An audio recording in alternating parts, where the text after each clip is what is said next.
ಸರಗಳ್ಳತನ ಪ್ರಕರಣದಲ್ಲಿ ಪೊಲೀಸರ ವಶದಲ್ಲಿದ್ದ ವೇಳೆ ಪೊಲೀಸ್ ಮೇಲೆ ಹಲ್ಲೆ ನಡೆಸಿ ಪರಾರಿಯಾಗಿದ್ದ ಪ್ರಮುಖ ಆರೋಪಿ ಬಾಗಲಕೋಟೆಯ ಅಲ್ತಾಫ್ ಹುಸೈನ್ ಎಂಬಾತನನ್ನ ಪಾಂಡೇಶ್ವರ ಪೊಲೀಸರು ವಿಜಯಪುರದಲ್ಲಿ ಬಂಧಿಸಿದ್ದಾರೆ.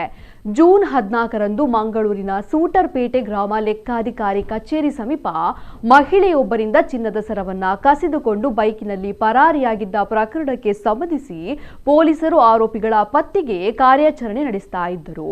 ಈ ವೇಳೆ ಜೂನ್ 26ರಂದು ಪಾಂಡೇಶ್ವರದ ರೋಸರಿಯೋ ಶಾಲೆ ಸಮೀಪದ ಪ್ರಕರಣಕ್ಕೆ ಸಂಬಂಧಿಸಿದ 3 ಆರೋಪಿಗಳನ್ನು ಪೊಲೀಸರು ವಶಕ್ಕೆ ಪಡೆದು ಠಾಣೆಗೆ ಕರೆದೊಯ್ಯುತ್ತಿದ್ದಾಗ ಪ್ರಮುಖ ಆರೋಪಿ ಅಲ್ತಾಫ್ ಹುಸೈನ್ ಕರ್ತವ್ಯದಲ್ಲಿದ್ದ ಪೊಲೀಸ್ ಸಿಬ್ಬಂದಿಯ ಮೇಲೆ ಹಲ್ಲೆ ನಡೆಸಿ ಪರಾರಿಯಾಗಿದ್ದ.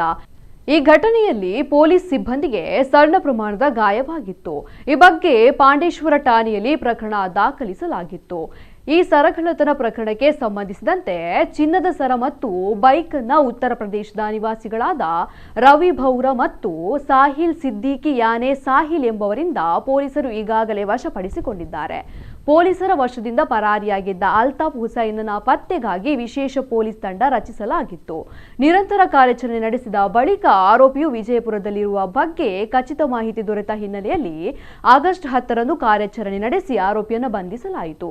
ಆರೋಪಿಯನ್ನ ನ್ಯಾಯಾಲಯಕ್ಕೆ ಹಾಜರುಪಡಿಸಲಾಗಿದೆ. ಆರೋಪಿ ಅಲ್ತಾಫ್ ಹುಸೈನ್ ವಿರುದ್ಧ ರಾಜ್ಯದ ವಿವಿಧ ಭಾಗಗಳಲ್ಲಿ 6 ಪ್ರಕರಣಗಳು ದಾಖಲಾಗಿವೆ ಎಂದು ಪೊಲೀಸರು ತಿಳಿಸಿದ್ದಾರೆ.